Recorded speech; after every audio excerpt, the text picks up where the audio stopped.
Ladies and gentlemen, boys and girls, saints and ain'ts, congratulators and participators, and of course the haters who we welcome also. Welcome to another episode of The Bigger Picture within the throne room.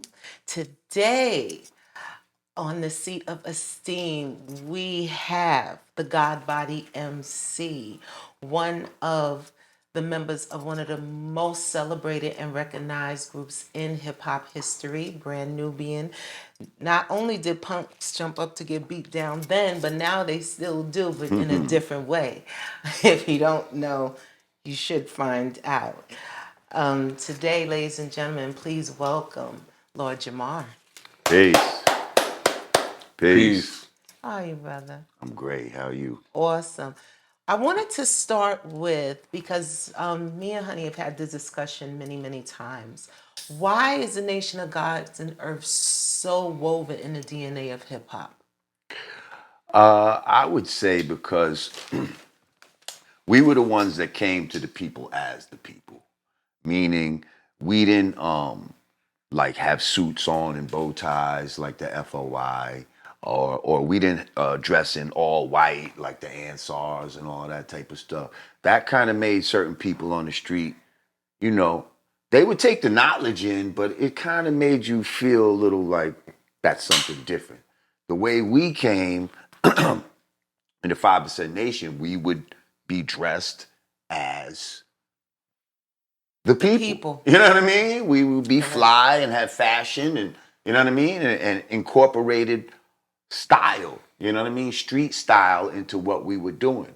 And there would be little hints if you knew that we was God, you know, you might have a crown on, you know, um, or you might see somebody's flag. But other than that, you know, you might not know. And they just, you know, I'm coming to you as you. And I'm not acting like I'm above you. I'm acting like I'm with you. And then it's like boom, bam, boom. Did you know this? You know, so it's you feel like you're receiving knowledge from your peers as opposed to receiving knowledge from somebody who's condescending and looking down on you. You know what I mean? Absolutely. How old were you when you received the knowledge? Formally, I'd say about 15, but I started slowly receiving knowledge from about the age of 13, I'd say. Yeah, came in different stages. So many brothers and sisters were naturally drawn to the Nation of 5%. I think those were the children of the NOI movement, the babies of the Panther movement, the babies of the BLA. It was like something that was specifically targeted for us. What drew you to be enlightened? Um, like you said, it was that era. It's not that my uh, family per se was in the Nation of Islam or anything like that. Um, but it's the time that we came up in the 70s and Right. and having those influences of the Panthers and seeing Elijah Muhammad and having heroes like Muhammad Ali and, you know, Kareem Abdul-Jabbar, to me, it seemed like some of the greatest people had changed their name. You know, they had decided that they were going to stand for something and they got rid of their slave name and came into the knowledge of themselves. And that was something that was appealing to me as a child. I remember um, the school I went to, you know, it was a lot of mixed, you know, white, black, everybody went to this school. But in the library, they had a few black books, and it was always about like sports figures and shit like that. So I used to read all the black books. You know what I mean? Like, Do you remember being a kid and anytime we would see a black person on TV, we would celebrate, oh, especially if it was on a game show, we would be like, they're black, you know, we would be so happy. listen, just yes, it was yes. You know what I mean? You try to reach out and identify with yourself, and you don't even realize necessarily that there's racism in the world and all this type of shit. You're just trying to like I see my shit. Let me, who else looks like me Yes. and is doing great shit, Because I know I don't look like that. So yeah, I think having heroes like that led me down that road of wanting to stand for something and also feeling like changing your name is something that eventually you was going to do if you got to, a certain point. When I think of the term Black excellence, how it's used now, it seems Black excellence is used to describe wealth, financial power, and influence. But when we really look at it, the Black excellence time was our generation. We don't have a Muhammad Ali. We don't have an unapologetically Black movement. The name changes, the open rebellion Or against just the leaders. Who are the you had leaders. many black leaders at that Correct. time of different organizations. Like, who are the black leaders now? Correct. Many will say it's the rappers and shit like that. Yeah. You know what I mean? That's true. Like, so it's just, yeah, it's a different time. It's a different time. But that is what we had. We had a lot of activism and just things that put you down that path. I was born in 68. Like 68 was a year that was turbulent in America. Very much It was so. full of revolutionary spirit and fervor and you know what I mean? And you absorb the energy and frequency that, your mother is amidst. And even if my mother herself wasn't political or anything like that, the times were. And my pops, I later found out, is very much, we have similar, and that's part of it too. Your DNA plays in it too. You might have similar interests based on your lineage. Absolutely. Right now we're in election time. We have it's almost like watching, an episode of WWE, what's going on right now in politics. Kamala Harris, current VP, is now running for the presidential seat.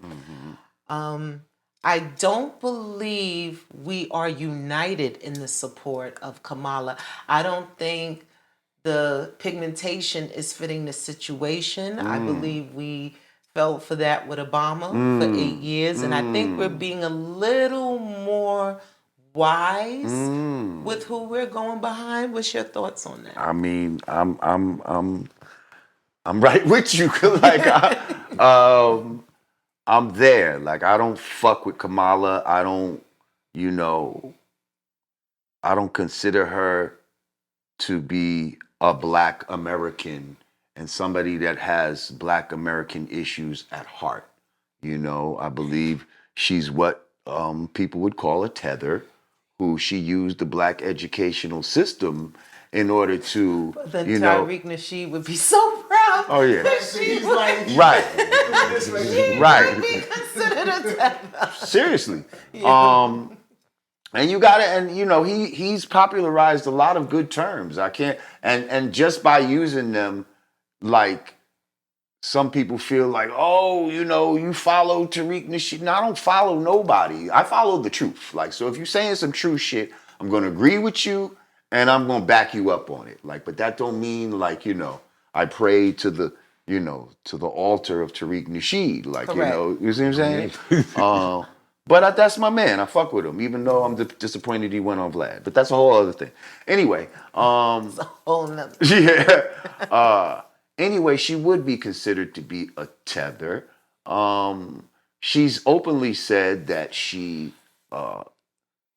ain't gonna do nothing specific for black people when she was asked about reparations. Correct. Yet she's specifically done things for other groups as far Correct. as Israel and the LGBT, LGHDTV community, Asian community, everybody else. She's withheld Little People Anonymous, evidence and kept innocent people in prison in order for them to, work or some shit like that. Like, she's just, I don't fuck with her. You know what I mean? And she's manipulative. Like, her name is really Kamala Emhoff. Why you not going by your married name? Because you're trying to manipulate us with this Harris shit. Because Harris sounds like... When we hear Harris, it's like hearing Johnson or Williams. Tip like, Harris. oh. It sounds like one of these black names. And people say, Harris is not a black... Yes, it is. Shut the fuck up. Harris is a slave master's name. And many black people have slave master names. Williams, Jackson, Harris. Murray. Knock it off. Yeah, so that sounds more foundational black American than Emhoff. Which lets you know really where her bread is buttered. You understand what I'm saying? When you look at her children and she has stepchildren, she ain't even, I don't even think she birthed anything out of her own body. Am I? No, you're correct. Okay. So that's a whole nother thing too, that you're really not a real parent. You understand what I'm saying? Like where biology has come out and you know how that feels. You might have helped co-parent somebody and all of that type of shit. Co-parent is very different. That's very different than having something develop inside your body, birthing it through you, and nurturing it from the ground up. Correct. You know what I mean? So how could you fully sympathize with mothers? Correct. You can't. That is a very good question. You can't fully. Trump's running mate, Vance, Yes, he was talking about people with families should have more credit and all of that than single parent. And I said, you know what? It kind of makes sense. Yeah, people with families have more at stake. They got more people that they're representing. Correct. You're just representing your selfish self when you're a single person. When you have a family and children and all of that, you got to represent them too. You're not just representing yourself by yourself. So should your vote count a little more? It's something to talk about. It's something to discuss. And I don't think it's crazy. You know what I mean? I don't think it's radical or anything like that. There's a lot of things that need to be overhauled in the political system that we need to discuss. Didn't you tell me that Sexyy Red was at the White House with her? The song was played. Oh. There was some form of celebration, and that was one of the songs. Is that the celebration where the LG HGTV people were at? Correct. And they decided that Sexyy Red would be a hit, to put on. And when that occurred, I was so ashamed. I was embarrassed and I thank you for that a lot too, Lord J, because I think the Sexyy Red and the Dusty Broad movement has entirely spiraled out of control.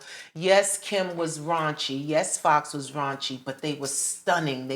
When you saw them, you knew they smelled good. Their skin looked good. Their teeth looked good. And they still acted like ladies. When they walked, they glided. This Sexyy Red, it is a Dusty Broad movement. That is what it is. We all know a Sexyy Red. They're trying to promote the lowest of the low. The lowest of the and lowest. Act like that is all of us. Correct. You see what I'm saying? Believable.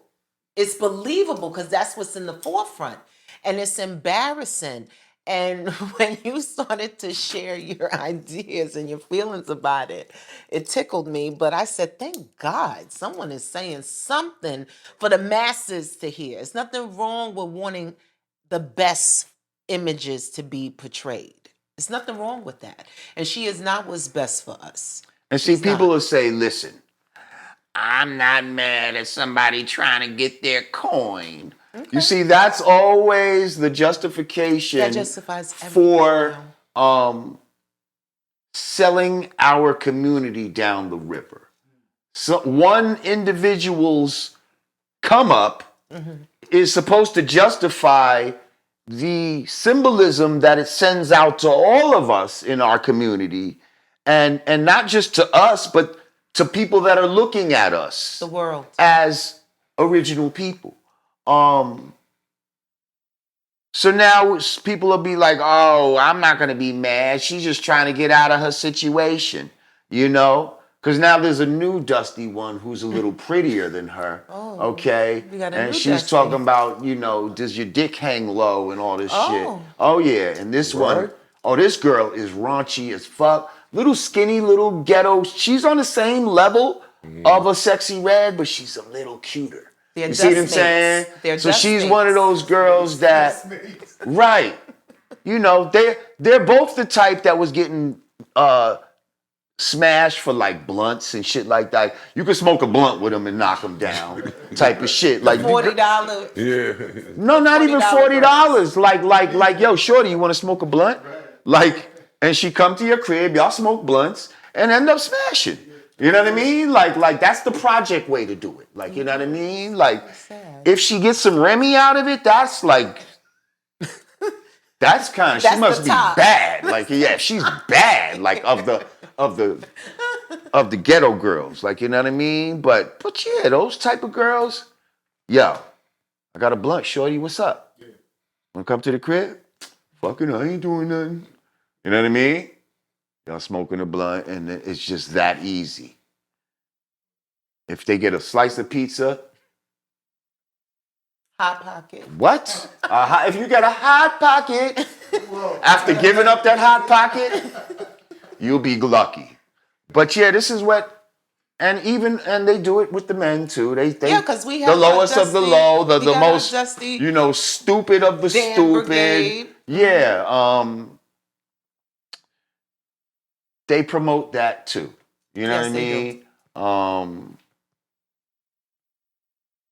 So yeah, like now all this whole shit is like the way gangster rap was for men, all this whole rap is for the women now. You know, and they trying to act like that's who we are. And now when our women get disrespected out in the street and all of that by everybody, you know, looking at them and feeling like they could just walk up to them and touch them or whatever the case may be, it's going to be because of things like this. Oh, I also saw where Kamala is about to do, she's about to bring Meg the Stallion, you know, to do some to like campaign with her. Yeah. Okay. But again, do you see the people she's selecting? You know, it's no one that is actively involved in politics, advocating for policy creation. It's all BET live at the White House, you know, and we were so much more engaged in a more significant, powerful way in the political process than just, okay, yes, Sammy Davis Jr., James Brown. These are, you know, the celebrities of then that did, you know, make appearances with some of the politicians and things like that. But when they opened their mouth, they spoke of policies. They spoke of what the people needed. You know, and these people are just coming to and they spoke life into the people. They spoke life soul power. Correct. You know what I mean? Correct. I'm black and I'm proud. Like I just was at this thing up in the Bronx on Saturday. Shout out to my man DJ FaZe, and they had all the old school Black Spades and Zulu Kings and all those type of dudes. And when that soul power came on, because that is the Black Spade anthem. They'll say Spade power instead of soul power. Just, yo, these dudes was in their 60s. Yo, they got so, like, energized by this. Some of them got down on the floor and started doing their shit. Some of them started, like, and spade power. Like, and you just see how that spoke life and just,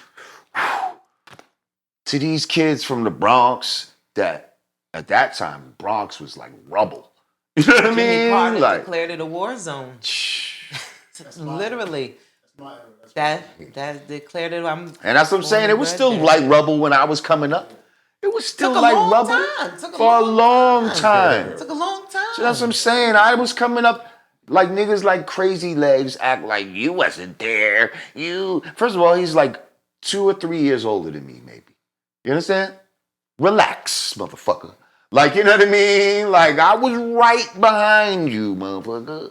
Like, and I was born in the Bronx, so let's stop. Yeah, I grew up in Nersha, but I was born in the Bronx, Albert Einstein Hospital. Oh, So nice.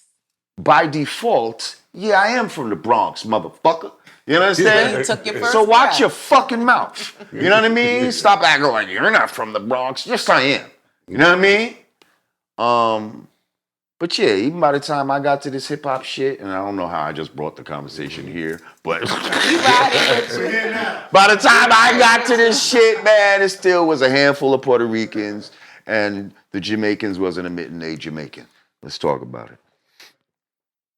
We did our own special on the 50-50 theory of hip hop. I am a Bronx girl, born and raised there, 1975. 1975. Attended the jams in the park, 5, 6 years old, Waterfall Park. If you know, you know. And I shared with my husband a very distinct memory of the summer when I was about 6 or 7. The Young Gifted and Black t-shirts were everywhere, right?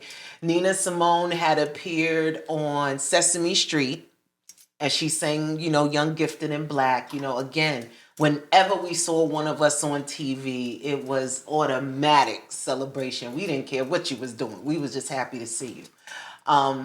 And that summer, all of us in LV, that's where I'm from, LV, stand up, all of us had those shirts. Some had it in black, some had it in blue, some had it in red. All the kids had Young Gifted and Black t-shirts. And there was a Boricua family all mixed in with us because we were always, if you didn't grow up in the Bronx, especially that section of the Bronx, you may not have had a Puerto Rican friend. You may have never been to an abuelita's house. You may not know basic Spanish, and when you go to the bodega and say how much is something, give me my change, you may not know, but I'm from that part of the Bronx. So this young girl and her brother, who was a part of the community, had been with us, played double dutch like you wouldn't believe, right? This day she put on her Young Gifted and Black t-shirt. And when she came outside in the playground, it was a few of the elder girls that decided to challenge her. She staked her claim of blackness so firmly that they had to fall back. And when we talk about the 50-50 contribution in hip hop, I think the number one issue that FBA is having with it is our Latino brothers and sisters are not staking their claim of blackness. That is where, because if we all black, Then it shouldn't and be an we issue. It shouldn't even American, be a conversation. and we're American, Then you should there's no feel like conversation. it you're eliminates included. the conversation. You feel But like it nobody's shouldn't included. be But the fact that separate. you want separate credit, Yeah.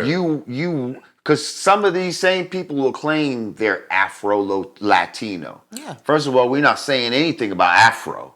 Okay, we're beyond all that shit right now. Like we know that there was black people here in America before these motherfuckers came here. You understand? The original people of this land are original black people and not the Mongolian Indians that they've been showing us for all this time. Or this whole we came from Africa shit. That's some bullshit.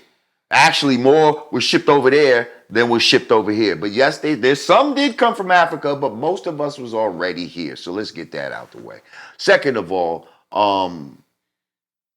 these people want to have separate distinction. You want to say that you're Afro this, but then you want to raise the Puerto Rican flag or you want to wave the Jamaican flag. You can't be both. You got to understand that, first of all, if you were born here in America, your people don't even accept you as whatever you're talking about. Yeah. They're looking down on you, but then that's part of the reason why they're fighting so hard. Because they want to show their people, no, I'm really down. I'm really one of held on y'all. to my roots. Listen, when you're Jamaican and you're born here, they don't care if your mother and father was born in Jamaica. You're a Yankee boy. Yeah. Okay? And they'll challenge you. And they will challenge you on that. Yeah, They say, I don't give a absolutely. fuck how well your accent is and all of that type of shit. you are a Yankee boy because you was born here. Born here. And most of these Yankee boy Jamaicans adopted Black American culture, and which is why some of our rappers who have Jamaican ancestry, they didn't rhyme in Jamaican. They didn't do no type of Jamaican type of music. Biggie, Busta, they was doing. If they never said they was Jamaican, you would have never known it. Yeah, I You think would've never known KRS-One it. was the first one that gave us a glimpse. When Right. we heard the Bridges And Over. Scott We were LaRock like, was what? scared of that. Scott LaRock was like, nah, we got to put the other one out first. Because ain't nobody going to be fucking with that Jamaican shit. That's what he said. no doubt. But anyway, he was able to do that, and he crept that in. But that wasn't at the creation period of No. hip hop either. That was that was much down later. the line when Herc couldn't do nothing Jamaican. He said it himself when he was wearing the cowboy boots and all that. The girl said, "Yo, those was roach killers. What fuck you got on?" Like, you know what I mean? And he was trying to do. He had to switch up his style and fucking dress like. He started dressing like basically Disco King Mario. He started That's my looking like, cousin. oh, word? That's what's up. We just came from the his celebration. But yeah, so Disco King Mario, he had the sheepskin and the hats and fucking Herc kind of took his style. And Herc got the whole sound systems and playing. He got that from American DJs. He didn't get it from no Jamaican shit. And he says that. He has said that. He's on record saying that. It's all of this shit about Jamaicans brought us sound systems and all this crazy bullshit. Like, these people would have had to ship the sound system from America to Jamaica. We go right down to the 125th or Fordham Road or wherever the fuck you lived at, 149th Street, 3rd Crazy Ave, Eddie's. Sears, Sears, yeah. wherever the fuck, Right. and buy you a goddamn system. Almost everybody had record players and shit in their crib. That's why they needed sound systems, because most people were so poor that they didn't even have a record player in Jamaica. A lot of people let's keep it real, there wasn't even electricity all over the fucking island. You think these people are gonna put us on to technology? Stop it. That sounds ridiculous. No disrespect, but it's ridiculous. He's also documented as saying that he brought over the idea of how the system was being played. He be all over the place with the shit that Herc be saying. The fact that he said that he got the idea. He could say, or go with the narrative of we already know this was going on here. People were playing music outside. They were playing breaks and all of that. What he's supposed to be credited for is the merry-go-round, which made the break extend. People said they was already doing that with disco beats at times, but not necessarily with the break beats. So they would play like the James Brown, and when the break part would come, people would get down and do their thing, but then that's it. You see what I'm saying? So he noticed that that's the part where they really got crazy. So he's like, if I could extend that part, that'll be some shit. And that's really what he's credited for. He's not credited for bringing sound systems outside and all this type of shit. He's not credited for the idea of 2 turntables and all of this type of shit. Like, he's credited for that part. And if he did that, thank you. But that wasn't a Jamaican idea. Yeah, but who validates that? Who validates the fact that that's what he contributed? Well, a lot of people validate it. Because from him, like you said, if he's all over the place, then what part are we actually sticking to in terms of what his contribution is? Right. Well, that's a good question. You know what I mean? All I'm saying is, whatever his contribution is, it wasn't Jamaican influenced. It was influenced and co-signed by foundational Black American youth. Okay? So now, and I hate when people talk about the byproducts and shit like that. Like, a speaker is just a speaker until hip hop comes out of it. A record player is just a fucking record player till we touch it and start scratching it and doing what the fuck we do with it. Right. So all of these mediums of technology really doesn't fucking matter. But taking that same concept, hip hop is not hip hop unless it includes all of the elements, correct? Wrong. No? Wrong. And let me prove it to you. Go ahead. Hip hop is still hip hop without a big sound system, without it being outside. Hang on, listen to me. Without it being outside. Remember, originally, my hip hop was on cassettes. So you telling me when we stopped using cassettes, it wasn't hip hop anymore when we moved to CDs? No. We had 45s and moved to 12 inches. Like, it's still fucking hip hop. Now listen to me. When breakdancing been fucking faded out. I don't even know why they attach themselves to breakdancing, and I'll tell you why, to try to include the Puerto Ricans. Black people make dances every other fucking week. What the fuck are we holding on to breakdancing for? You know what came after breakdancing? The fucking freak. The fucking, the rock. That's why they're like, freak, y'all. A rock, y'all. They telling you what dance to do. Okay? The rooftop. The cabbage bat, the baseball bat, the wop, bat. the Bismarcky, the Joski Love, Correct. the fucking, the Inspector Gadget. Herman, Come on, like, stop it with this breakdance shit. The electric slide. How many versions of the electric slide exist just off the electric slide? Yeah. Why are we holding on to breakdancing? We put that down, and the Puerto Ricans picked it up when the movie cameras came in. You see? And that's why they're known for being the breakdancers. Now, if nobody knew about breakdancing and you came to it, you'd think the Asians made this shit up. Because they're fucking dominating the shit right now. I think they right made it now. a sport. Do you consider It's an Olympics. So, do you consider breaking part of hip hop? It's a hip hop dance, yes, but I don't think it's an element. It's a separate element. You see the same way they want to wave the Puerto Rican flag instead of just be black? Breakdancing is just a dance. It's just a form of hip hop dance. Stop singling it out. And when people stopped breakdancing and we played hip hop, it still was hip hop. When motherfuckers stopped writing graffiti, it still was hip hop. These are just byproducts of the music. Hip hop is the music. When the beat, first of all, hip hop really, even rapping is a byproduct of what hip hop originally was, because hip hop originally was the extension of those beats, cutting it up on time and all that type of shit. I used to walk around with a box and just play beats. I didn't need fucking rappers over this shit. I'm just playing trap, and then going into a next break beat. That was hip hop. Then niggas start rhyming over this shit, and then hip hop got even better. You know what I mean? But all of these other things are byproducts, and hip hop can and does exist without those things. So you consider hip hop to be just a genre? Hip hop, well, see, it's more than a genre though. It becomes a culture when it has its own lexicon. See, we had our own language. That's fresh. That's deaf, and we still have it. That's dope. Da da da da da. We have our own style. Okay. We have our own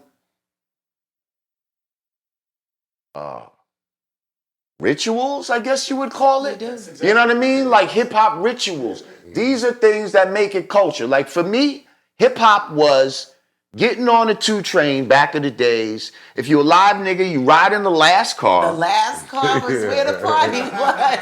Enter at your own risk. Okay? Absolutely. But we started at 241st. So And what we would do, and ride all the way down. down. So what we do, as soon as we get on that motherfucker, we get on the last car, boom, kick the door open, turn the lights off.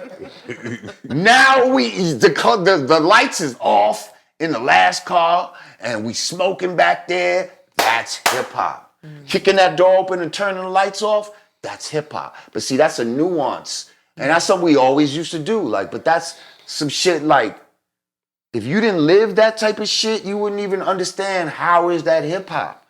But we be doing hip hop, doing that on the way to like jams or like, And just hip hop was life, the way you would wear your sneakers and you know what I mean? The way you wore your hair. But and again, none of that was influenced by any outside cultures. We wasn't wearing shit that the Puerto Ricans or Jamaicans was wearing. No. They was wearing the shit we was and wearing. We wasn't using their When slang. they started wearing Adidas and all that type of shit and sweatsuits, that's because they saw us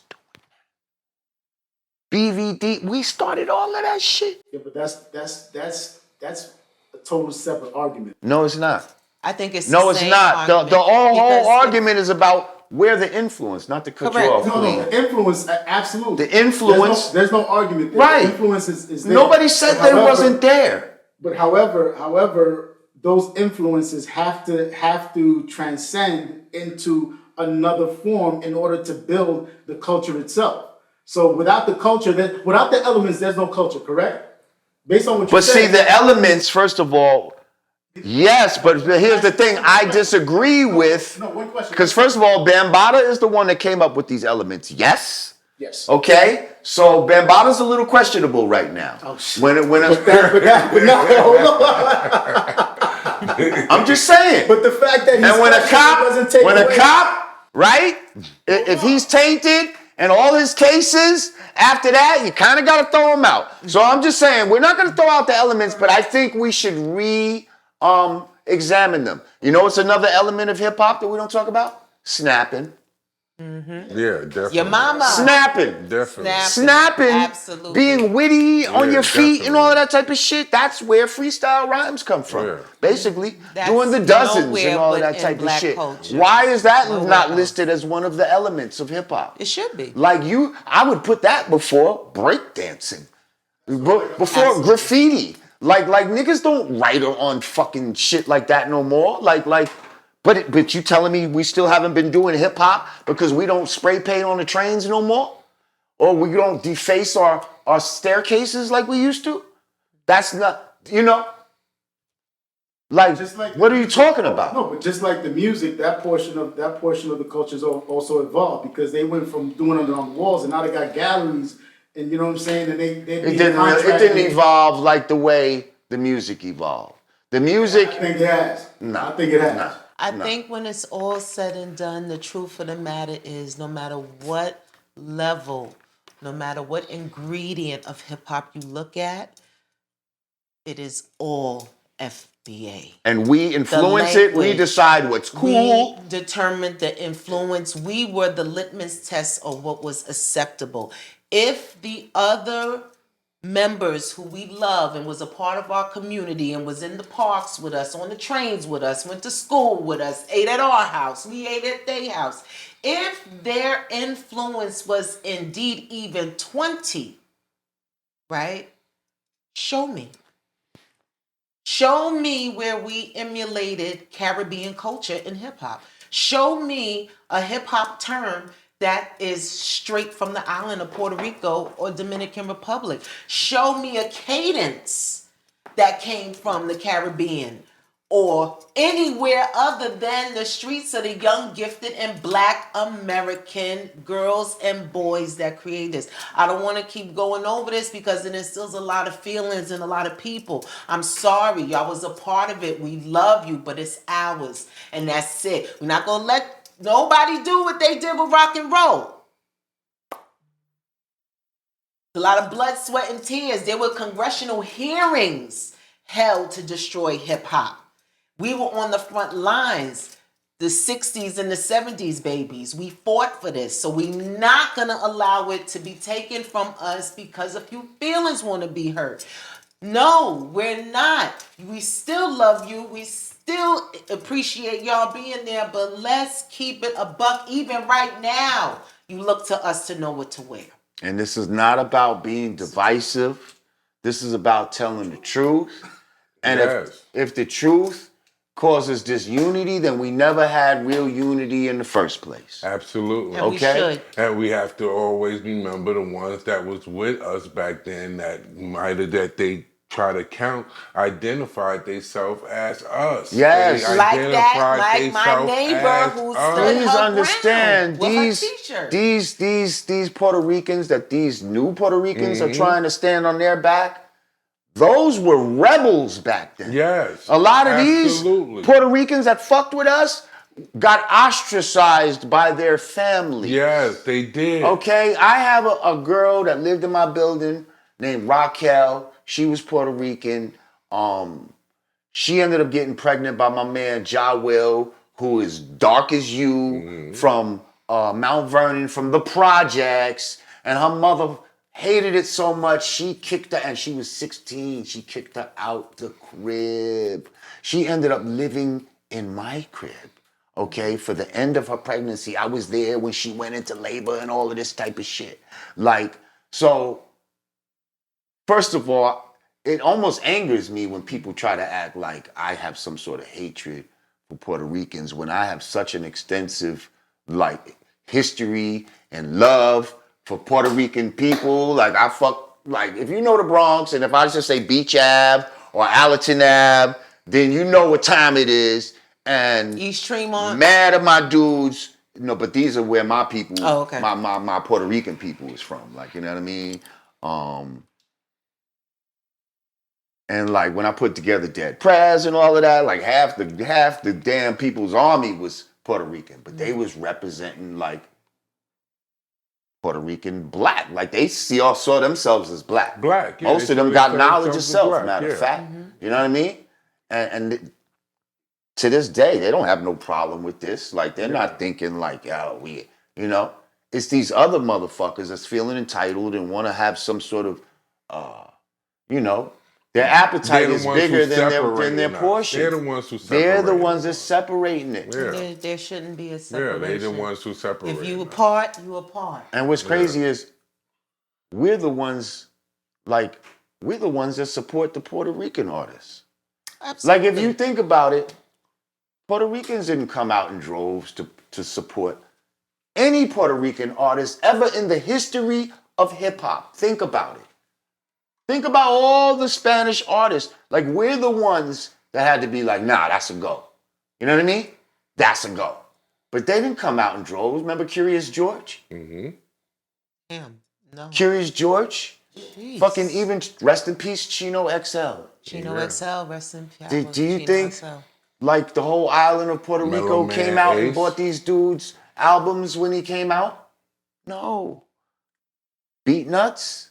We made the Beat Nuts. You know what I mean? Yeah, of course. Fat Joe, Big Pun. Mm-hmm. Like, I think they got proud of Fat Joe and Big Pun after we made them popular. It was like, oh shit, look, we got some Puerto Ricans at the top. It's up there in hip hop. And then certain Puerto Ricans got pride in that. But we're the ones that decide who's who and what's what. Like in Puerto Rico, they love Bad Bunny. Over here, we don't play no damn Bad Bunny. He's major over there. there. Yeah, he's the shit over there. Major. But nobody that I know plays Bad Bunny. Nobody that I know. So he's... Nobody I know plays Eminem.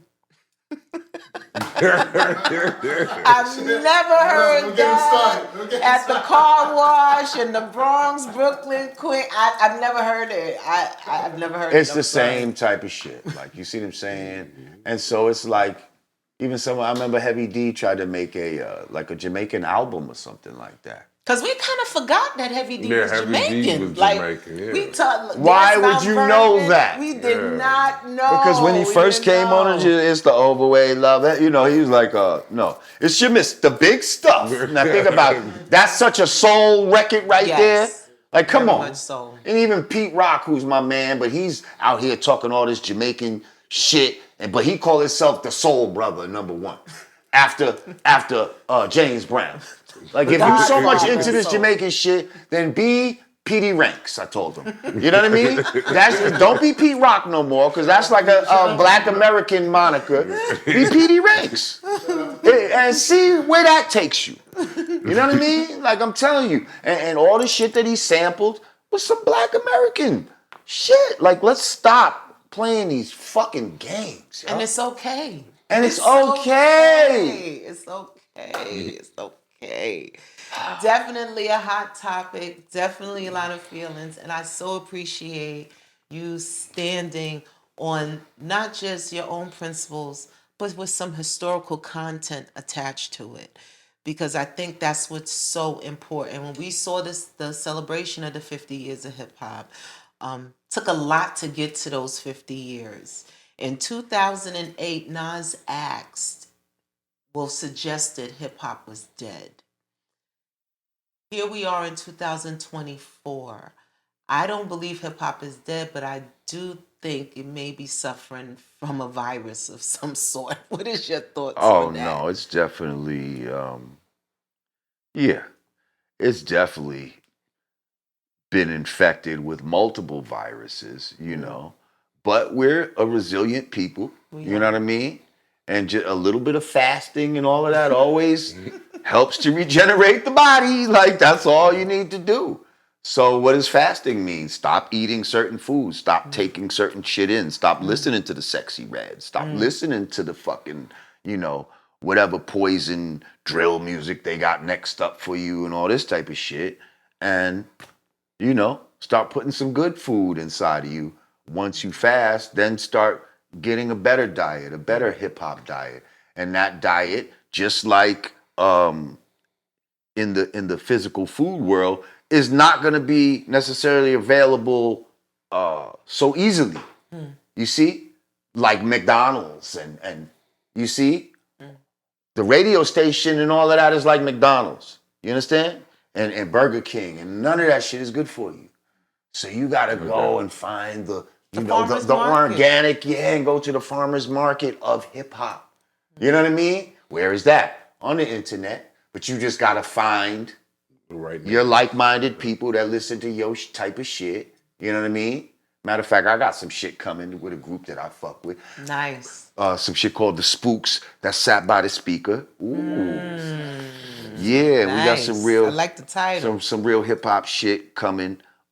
So get ready for my boys the Spooks, and I produced the whole album and shit. That's We nice. are so looking forward to us. Definitely keep us linked in on the release date when it's dropping because we want to hear it. We need some nutrition for our hip hop bodies. I think there's a little depleted right now. Speaking about the drill music, what do you think about the Fulio situation with Young M.H.? Are you familiar with those I'm not guys? familiar what's going on with that. Man, it's amazing. They're out of Florida, and they Jacksonville. yeah, and they pretty much, you know, they're the ones. I know you probably heard of the song like "Who Smoked," you And know, he's like and the everyone made a comedy out of it. yeah, Julio yeah, Fulio. I'm I smoking even on thought it was funny smoking because I on this didn't know. person or that Right. person. Right, and then he got killed or something like that? Yes, Yeah, recently on his Okay, I heard 25th something like birthday. that. Okay, I heard yeah, about that. yeah. He got you know the views these guys get? Like the views after Fulio get killed, Young M.H. comes out with a single, and this dude's like over 10 million views. All right, so Young MH. First of all, I thought you was talking about Young MA.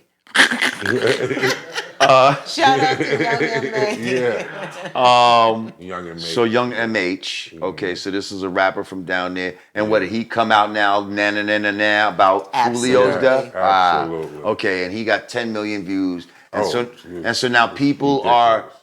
giving him energy, and now he feels like that's what he got to keep doing. And now somebody's gonna fuck around and kill him, and then they're gonna make a na song, and then the cycle Yeah, just they're caught in continues that with the cycle. stupid Yeah. shit. Yes. That's what it is. Sounds like a vortex of foolishness. Um, where where did we get to the point where disrespecting the dead, even if this was your enemy, was okay? Yeah. Like Going to because their graveyard, pissing on the coffins, I and think there bro, was taking actually a pictures. video No, yeah. of yo, Julio they, Fulio and he's not the urinating. first one to And do he's that. I've not. seen videos Yeah. like that before. It's crazy. I just feel like in my day, somebody older would have been like, yo, bro, you don't do no shit like that. Absolutely. Like, yo, listen, he dead, man. You did what you, leave it alone now, B. Mm-hmm. You put that man in the ground, da-da-da-da-da-da-da-da. The fuck you going there and now gonna disrespect? Come on, man. Yeah.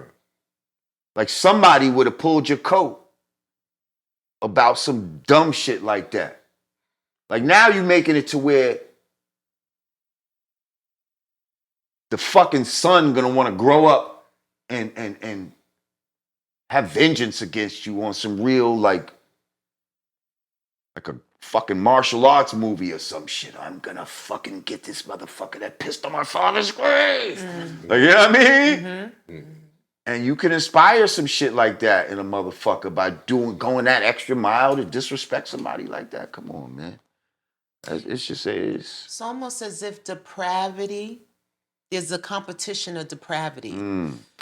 Who can demonstrate the most removal from goodness? Who can be in and the that's dark why they the say they're on longest? demon time. Correct. Time, yeah. You see? Absolutely. Yeah. Absolutely. We was taught to move at God's speed. Yeah. Correct. Yet these motherfuckers are teaching to be on demon time. Just a few years ago, they was bragging about being savages.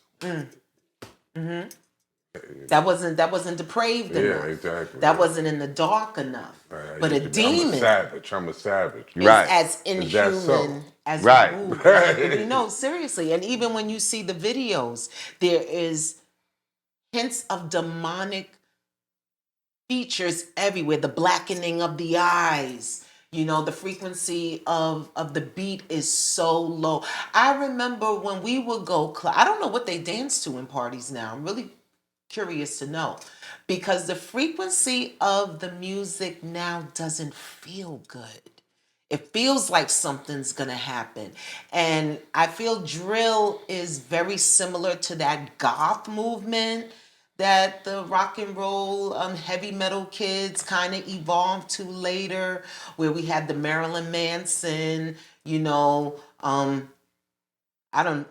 a very demonic, ghostly look. His audience would be almost in a trance listening to him. And where we saw the emergence of the school shooters, right? Because you got to do something with that energy, right? You can't sit in upstairs, leave me the hell alone all the time. You feel compelled to do something. And I think drill is very much in line with that energy. Only they're drilling the same way the school shooters were drilling, right? There's really no rhyme and reason. Y'all not fighting over drug territory. Y'all not fighting over no money. You're fighting over because somebody said your lip was chapped on Instagram and too many people might have seen it and now you're a little embarrassed. Or it's almost as if we're losing what could be considered our best and brightest, which is our young people, to the dark. And I don't know how we bring them back over. How do we get them to not? You guys are not going to recite this at the family cookout when you're 30, 40. You're not. Are you really going to play, dead ops? You're gonna at be the cookouts embarrassed while to the say kids some is of this playing? shit You're not. later on. You're going to be embarrassed. We In front can of your play all of our grandchildren. number one hits. Well, not all of them. Well, not all of them. Some of them are a little raunchy, but our kids know it. They know the beat when it comes on. Like, it feels good. This doesn't feel good. It doesn't look good. I'm not gonna act like we came up with perfect hip hop. Absolutely not. Because we didn't. We had a had lot a of little bit foul everything. shit We that did. planted the seeds for where we're at today. You see what I'm saying? Like, yeah, Little Unfortunately. Kim and all that wasn't as bad as where we're at today. But when she came out with that poster and her Yeah, legs were definitely spread, opened the That door. was everywhere. that opened the doors That was everywhere. to a lot of the depravity Yeah. where we at. So she planted a seed, and then they kept Absolutely. watering it, and now we're seeing the fruit. This is the fruit from the tree that people like Kim planted. So we can't let that go either. And we got a lot of rap, groups from the 90s and all of that took niggas down a gangster road, and you know what I mean? Kind of why I feel like they be rewarding Snoop now. Like, thank you for your service type of shit. Like, you helped to steer a lot of people down the wrong road. I think Snoop with that carried gangster the shit. torch at the Olympics. Oh yeah. Oh, he's at the Olympics commentating. I don't know if he carried the torch, but he's definitely there. He's definitely over there. You know. Did he crip walk? I wouldn't doubt it. I've said that, and people have gotten so upset with me about that. But I've mentioned it many times that I can't even with my queen. I go back and forth with her, and not to attack with anyone with names, but Snoop Dogg, NWA, those that think they was the seed that really. When was we calling women bitches and whores before that? You know what I'm saying? When was we thinking it was okay to get with a girl and me and my homeboys, all of us got a hit? All of that directly came from that. Well, we don't love these hoes. Exactly, yeah. Bitches ain't shit but hoes and That's the tricks. one I be Like it ain't fun if my homie don't get none. You know what I'm saying? You know, and it was just and see and Luke was kind of like, we wasn't fucking with Luke like that. Yeah, Luke. We wasn't fucking with Luke the way. I think the guys like looking at the girls. Yeah, that Luke was cool. I mean, I've been to. Yeah, Luke. Yeah. Actually, Luke was the one of the first ones with the sex shit. Like, you know what I mean? Sex, yeah. But NWA and them, they really came with the disrespect towards women, and the "we don't love them hoes" was like a mantra that they had. Like, you know what I mean? And that was like saying we don't love the black woman. Basically, they're trying to say.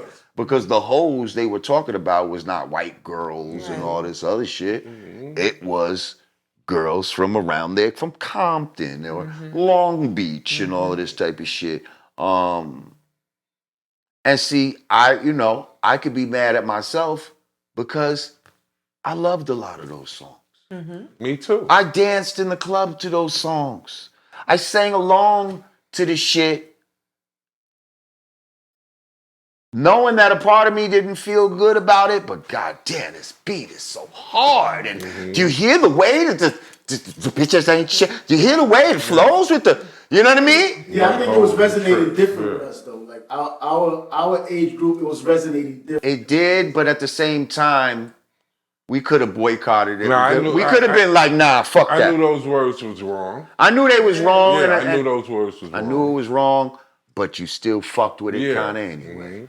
So we have to be real about the shit that we help to proliferate. We have to come to a point where we know that we might have been victimized ourselves because we were so young and the music had an influence over us. But like I tell guys that at some point you had a lot of us that sold crack, but we was kids.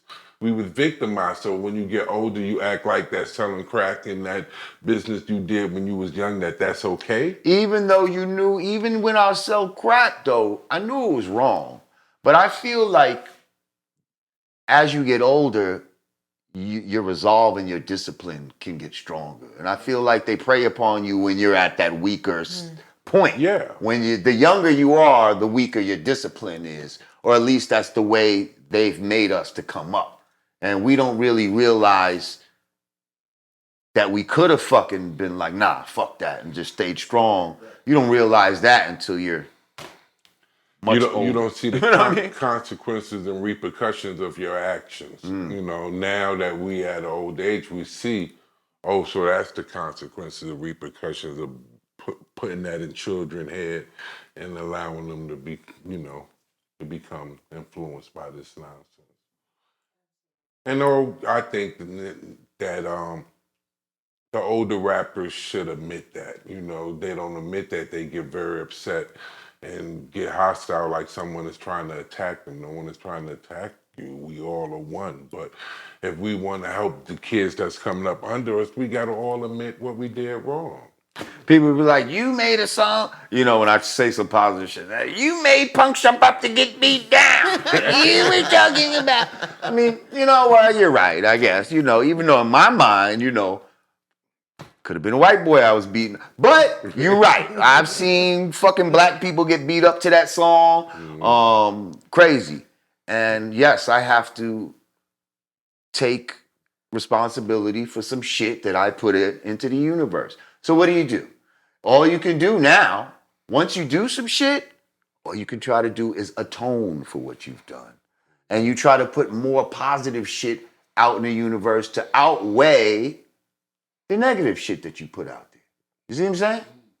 So now, the older in my life, when you see me doing shit on the internet and you think I'm just trying to be controversial, no. I'm just trying to be karmically clean. Like, you know what I mean? So you got to tell the truth. That blue chakra, you know what I mean? You got to tell the truth in order to be able to really be a master. And you can't be scared of the truth and all this type of shit.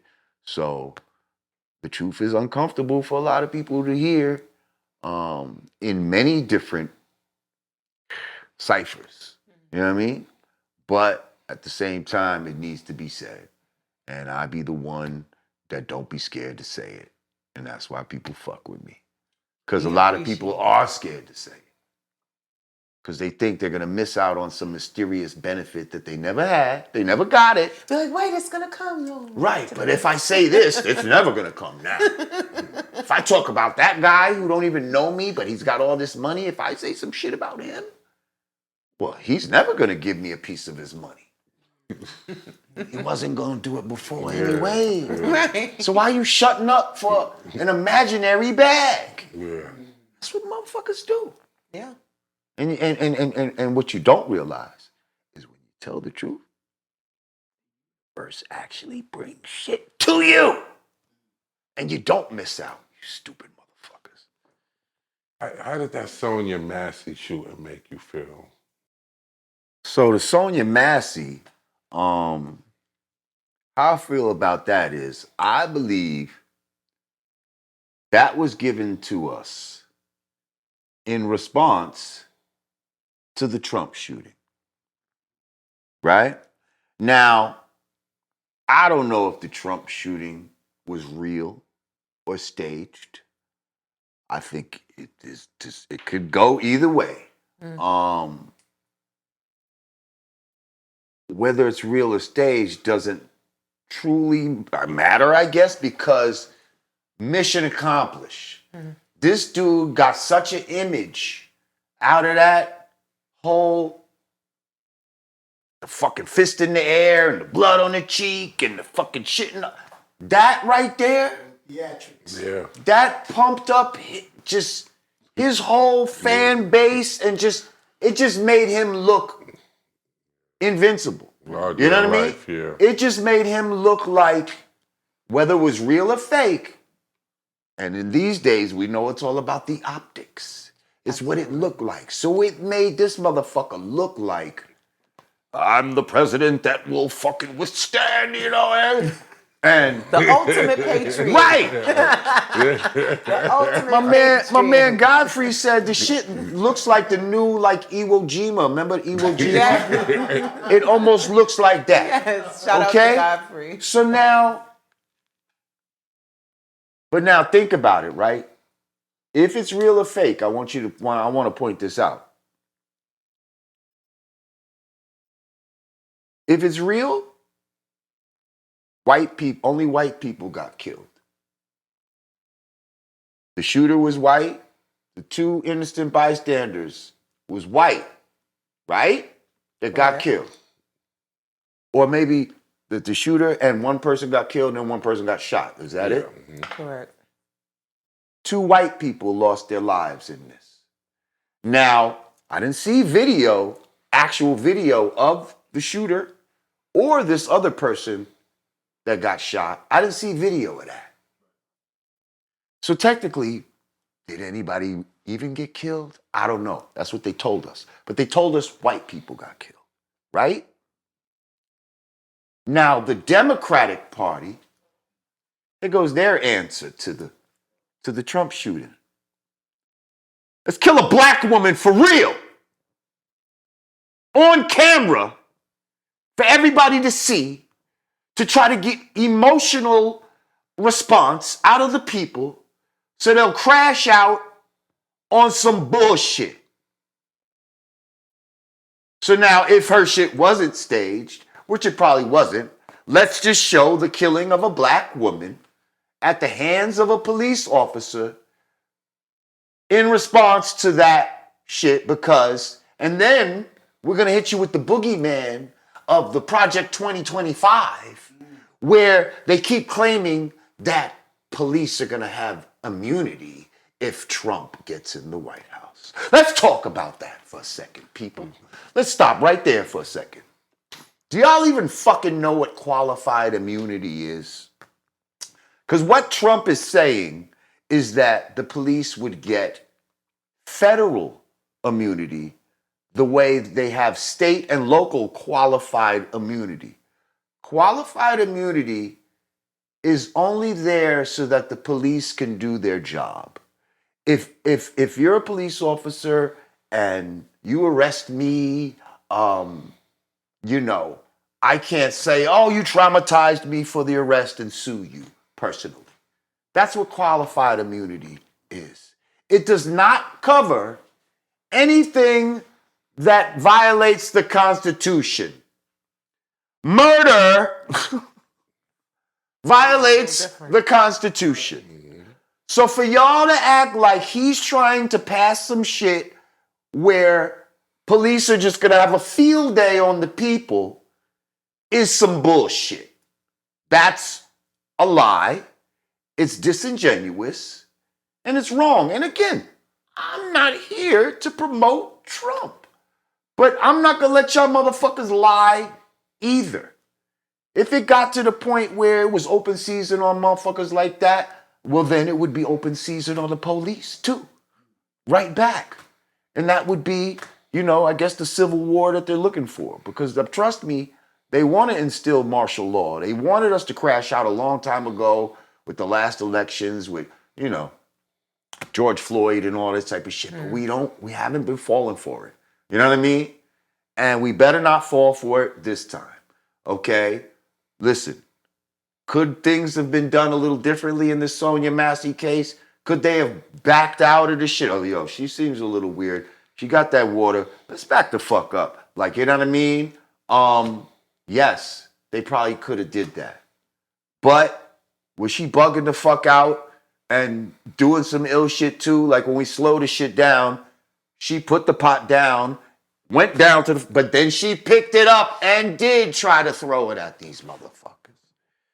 And depending on what body cam footage you saw, will show that to you or not. Because there's one footage where it's hard to see her, and there's another footage where you can see her clear as day with the motherfucking pot getting ready to throw it. Now, I'm not saying that that's fully a justification, but let's not act like this woman just did nothing. Like, you know what I mean? Like, this mother just, in the video, she said, where you going? She had the pot in the hand, the boiling hot pot, and said, where you going?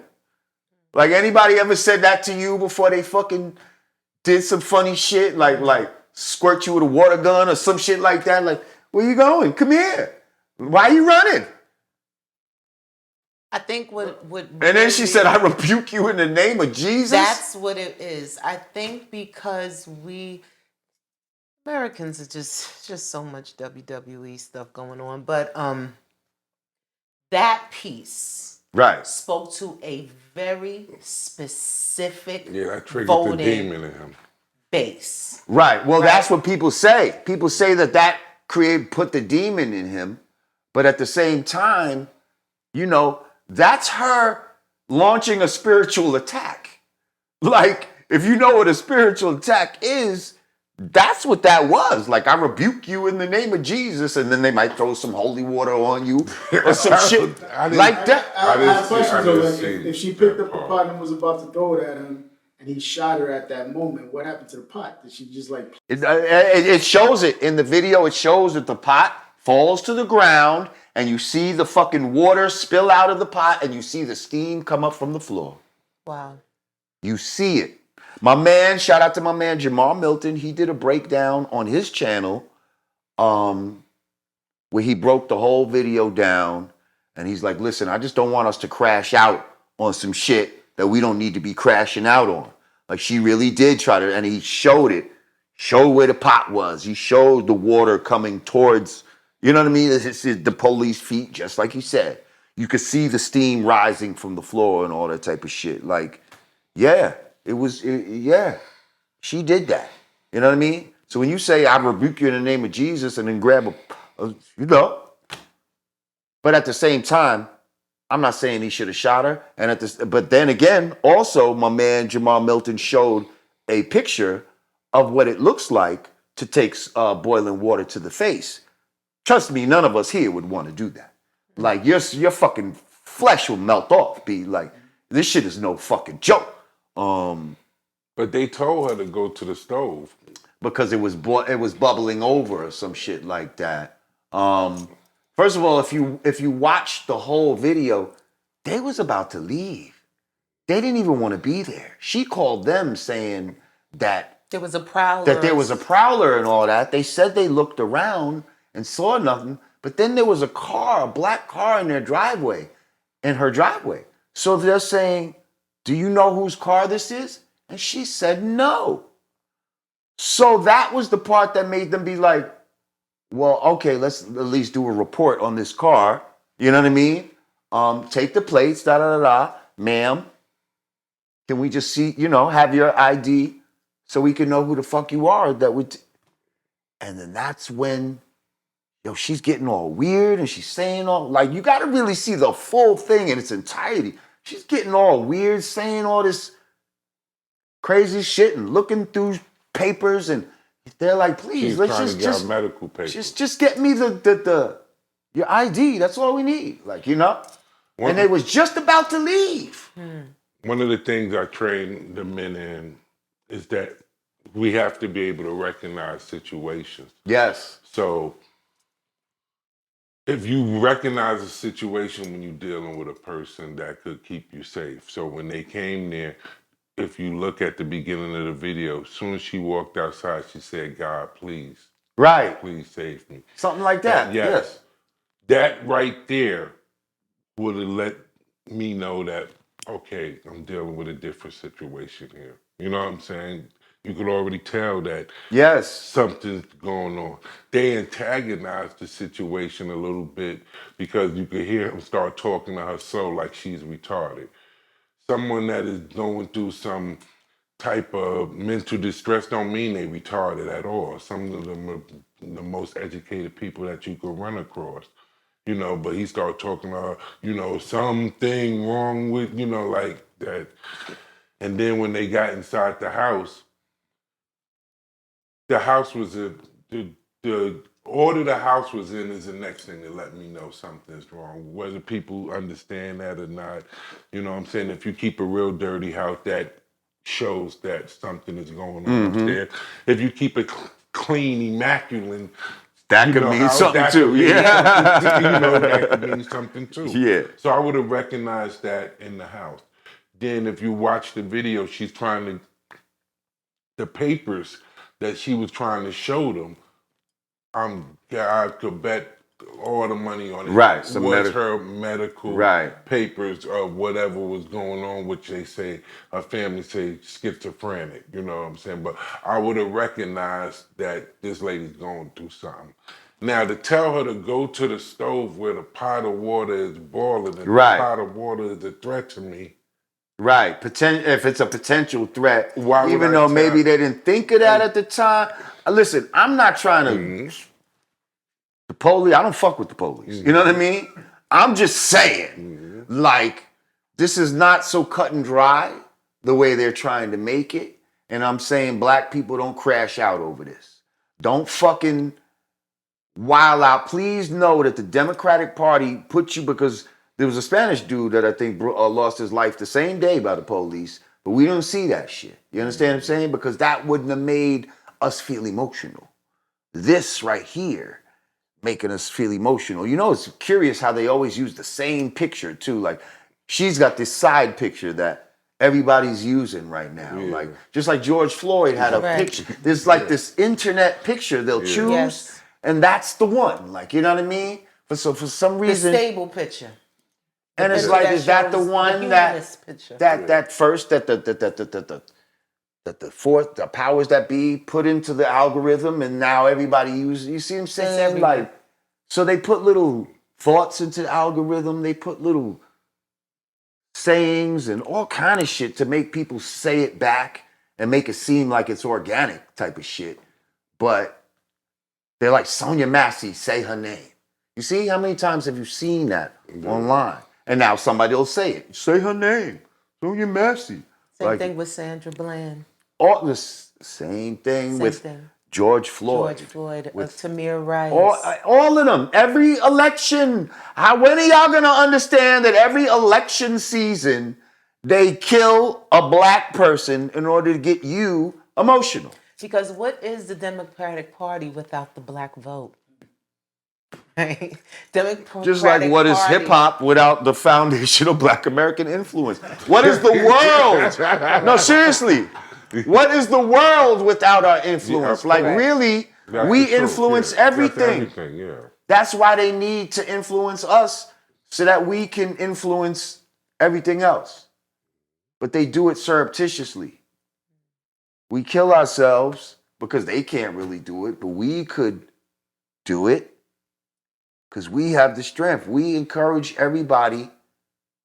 I brought this up about the nigga shits, like saying the word nigga and all of this type of shit. Big conversation. You know, like people are, you know, why do we let certain people say nigga? You know, can Drake say nigga? Da, da, da, da. Listen, everybody follows black people. If you don't want people to say nigga, then we have to stop saying it. Period. If you don't care, then keep saying it. But if you feel a way, because we're the only ones that call ourselves by a derogatory term. Right, nobody else. Spanish people don't say spics. Chinese people don't call themselves chinks. Nobody else does that except us. But yet, everybody follows what we do. So they're going to dress like us. They're going to walk like us. They're going to talk like us. Unfortunately. And they're not going to stop just because you said, no, that's the one thing you can't do. They're doing everything else like you. Why would they stop there? So if you have a problem with the word nigga, then we, as the mothers and fathers of civilization, need to lead by example. Take some accountability for it. Take some accountability for our power. For our power.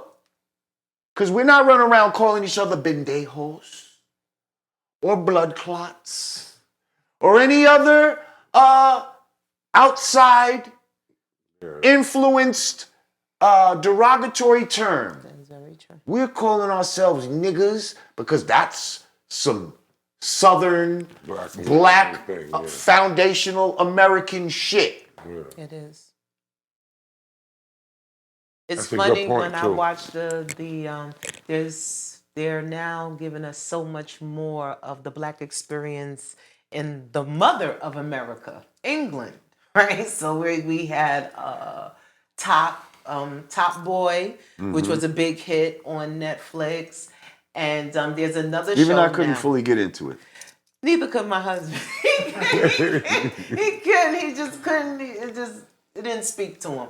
And they, in their music, their interpretation of drill, are using nigga. Mm-hmm. With the Queen's accent, right? And it's cringe-worthy. It's like, ugh, you know, it feels like slime going in between your toes, like, ugh. Say something about that. Wow, they're kind of comfortable, you know, using that. Well, again, they've been trying to replace the foundational black American with these English actors and shit. And it's fucking retarded. Now they're trying to trick us into liking their, like, there's some English rap I'm hearing now over here. Like there's a dude that did a song with Lil Baby. Some Englishman. I think he's white too. And it's like, they're trying to push this shit on us, just like they're pushing the Afro beats. I do not fuck with this Afro beats. I'm sorry. It doesn't resonate with me. Like hip hop and reggae. Reggae fucking resonate. Like dance hall, rockers, that shit resonates with me. Now, I don't know if it's because this part of the Western Hemispheres, I don't know. But that Afrobeat shit sounds like bootleg reggae to me, like where they're trying to almost like, you know what I mean? Like, it's just not, I don't know, man. It's just, I'm not feeling it. Like, I'm not feeling it. The way that the frequency of reggae touches me when I hear it. So I'm not easily fooled out here. You know what I mean? Afrobeats is definitely trying to replace Yes. dance hall and R&B. Never gonna do it. And it's not going to happen. Not gonna happen. It's not going to happen. You know, I don't you know see why? too many. Because we as foundational black, if we don't say it's a go, it's not a go. And you could try to trick us because niggas is only fucking with it right now because they'll go to a club and there'll be girls that are dancing to it. And they just want to dance with the broads and, you know. But trust me, somebody's gonna put their foot down and be like, enough! Enough of this shit! Put some other shit on. To be honest, I used to I love reggae, but I still would be at parties and be like, all right. Enough now. Back to the hip hop shit. Like, come on. Enough. I think we all did. Like after you done walked to the bar and you done came back, you're like, Just like we was like, enough with the breakdancing, okay? We want to dance with girls. Fuck with this circle and shit. You're taking up too much space. Enough with this bullshit. You did have to make a path. Seriously. Make a path. And then it's the corny niggas like trying to get the girls by spinning on their back. Get out of here, nigga. The live niggas on the floor, man. I want to rub on something, man. Fuck out of here. I wanted to take a moment to celebrate Megan Blanco Esquire, who recently used the Constitution, the very Constitution that the foundation of this American story is based on, to get our brother Boozy Badass away from some federal charges. But less than 12 days later, this U.S. attorney decides to charge him again, indict him again, excuse me, but only this time painting a picture as if Boozy is some strung out drug addict that's just running around with a gun, you know, and this has heightened the level of danger of a felony possession of a weapon. And I wanted to know what your thoughts were on that. I mean, this is my first time hearing about it. So Boozy was fighting a case. He was on house arrest. His attorney, Megan Blanco, who has a stellar record of fighting federal cases, she basically delved into the Constitution and find the Ninth Circuit Court had ruled in 2012 that a person convicted of a felony in possession of a firearm is not what the forefathers had in mind. It was a person convicted of a violent crime would lose their right to possess a firearm, which is absolutely going to shake the law books, because how many citizens are sitting in jail right now, charged and convicted and sentenced based on them having a prior felony conviction and then being charged with a firearm? Or how many people are unable to legally carry a firearm Because of that. Because they possess a felony, Yes. but it had nothing to do with any kind of violence or anything. It's just Millions. It's just an F. And now you're being basically taken away your Second Amendment right. Correct. As a human being to be able to protect yourself, especially from a tyrannical government. Correct. And she argued that the judge agreed with her and let Boozy go. Less than 12, that was July 18th. As of last week, the same U.S. attorney that prosecuted that first case against Boozy, I don't know what's going on over there in Cali, but we're going to stay on Cali for a minute because I want to ask you about something else too that's going on in West Cali. Has decided to re-prosecute Boozy because there was marijuana found in the car. he has now prosecuted Boosie as not only being in possession of a firearm illegally, but on drugs under the influence of a controlled substance, which is a danger to the people in the community. So as Boosie was celebrating the release of this federal case that's been going on for 2 years with his family, probably sliding and having a great time with his kids, he gets this news. So he will be back fighting for his freedom again.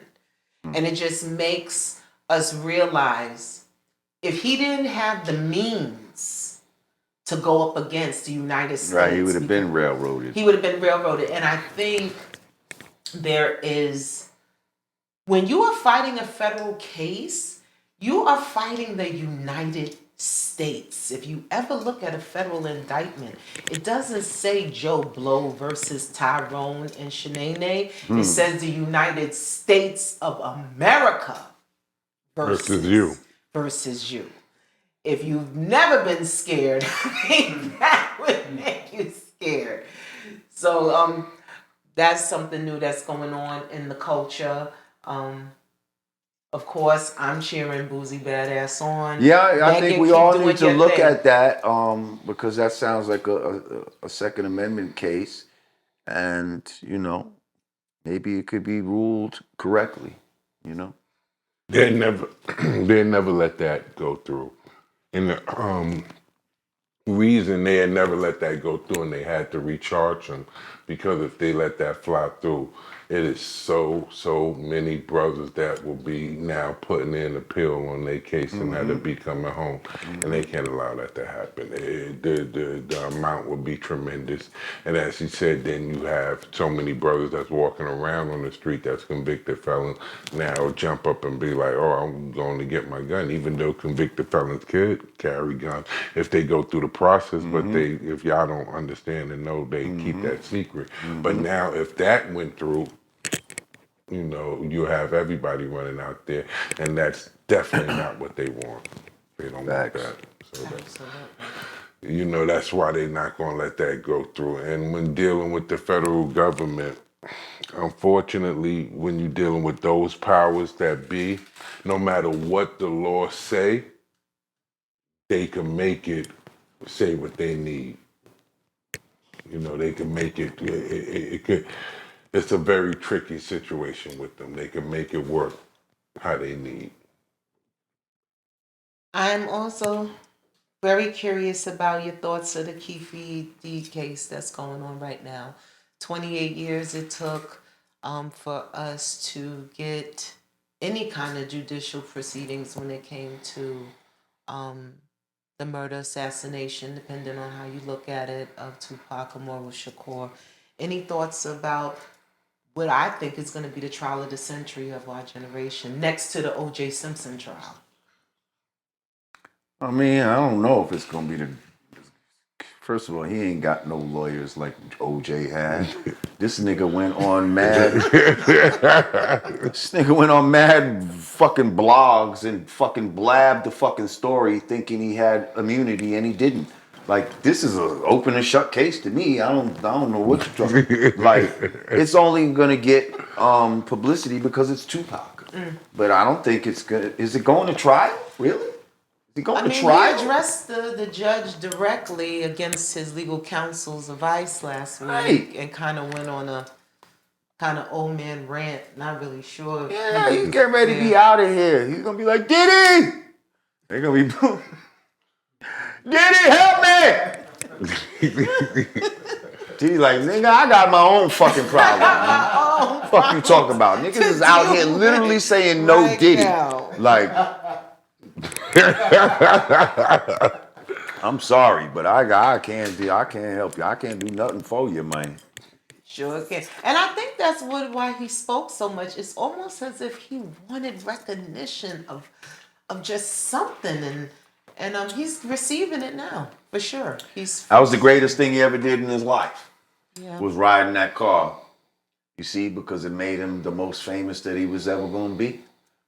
Niggas didn't know Keefy D outside of his little circle that he was in. You know what I mean? You let him tell it. Every time Now- he got out the car, it was like, Yeah, maybe around his way. Right. But what I'm saying is now the world knows who Keefy D is. Correct. So congratulations, Keefy. Bozo. Job well done. You fucking did it. You know what I mean? You made it. Yeah, you made it. You made it. You made it. You made it. Hope he gets the health care he needs. We'll definitely be if it goes to trial, we're definitely gonna cover it because I'm very interested to see who the witness lineup, what that's gonna look like. Oh, you know that nigga Vlad gonna be up there. Oh, Vlad's taking He's credit gonna for be. solving the case. Oh yeah. He's gonna be happy to be up there. He is definitely taking credit for Do solving you the need case. any of my tapes? Do you need whatever you need? I got you. I cracked this fucking case. Yes. I tricked him into fucking telling all this fucking shit. It's so true. What's next for Lord J? I know we got a music project coming up. We're very, very excited to hear about that. Yeah, with my boys, I guess last night we figured out they the spooks. My man Grunge Gallardo and my man Ambassador Rick. They from Virginia. These dudes, they rhyme like the Locks or some shit. But not on no negative shit though. Mm-hmm. They got some conscious, you see what I'm saying? Yeah. Like, Gotcha. so just imagine like real beats that we would fuck with, boom bap type of beats, but that sound, updated with some just real MCs on the motherfucker with something to say. You know what I mean? We just got a verse back from a man Stick from Dead Prez. He got a feature on one of the songs, and yeah, it's gonna be dope. It's coming soon. Other than that, I'm doing what I do. I got my channel on YouTube. Oh, absolutely. You know what I mean? I'm a Godcast. subscriber. Yeah, thank you. If you're not, make sure you subscribe. Click that notification bell and click all, as you should do here if you haven't subscribed. And yeah, I'm doing what I do. We do shows and, I got a lot of shit going on. I'm getting ready to direct some things. I was gonna ask, we kind of really started feeling you as an actor. Right. Anything either behind the camera or in front of the camera, anything you working on? I think I'm getting ready to do some things behind the camera. I guess I'll hop in the front too, but I think I need to do some behind the scenes shit.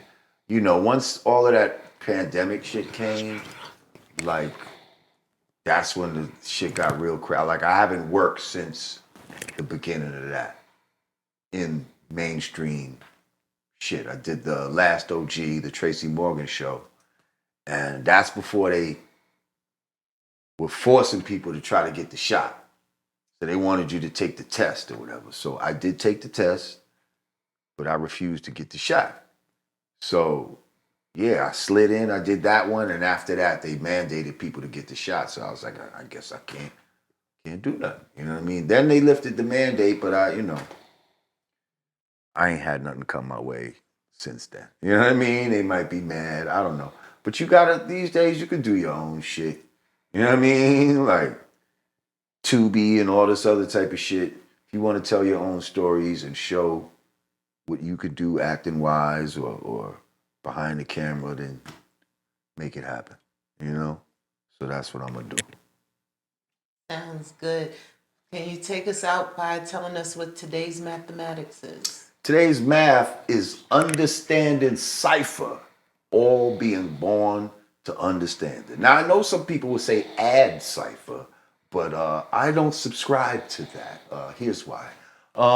Cipher, to me, is not an afterthought. It is not nothing. Cipher is actually everything. Cipher comes before knowledge. Okay? Absolutely. In when you're dealing with whole numbers, you have 0, and then you have -1, and you have +1. But the way we've been taught is almost like how a child is taught to count on their fingers. Well, when you're taught to count on your fingers, you do start from 1. Okay? So we say knowledge is the foundation as if that's the first step. But cipher is actually the first step of anything. That's why we don't jump from 9 to 11. You have to keep going through a cipher. So now when you get to 10, that's the 10 cipher. You see what I'm saying? When you get to 20, you're in the 20 cipher. And these are different degrees of knowledge that you're learning. You understand what I'm saying? So now I'm learning all about the 10s, the 20s, and it goes on infinitely. But you have to go through those ciphers in order to enter a new realm of knowledge. Like, where does knowledge exist? If knowledge is the first thing, but where does knowledge exist? I'm just asking. Can anybody answer that? All around us. In the mind, in a book, in everything. In all things. You see, in ciphers. And a cipher is a person, place, or thing, right? So you have to, and inside a cipher is knowledge 120 degrees, wisdom 120 degrees, and understanding 120 degrees, right?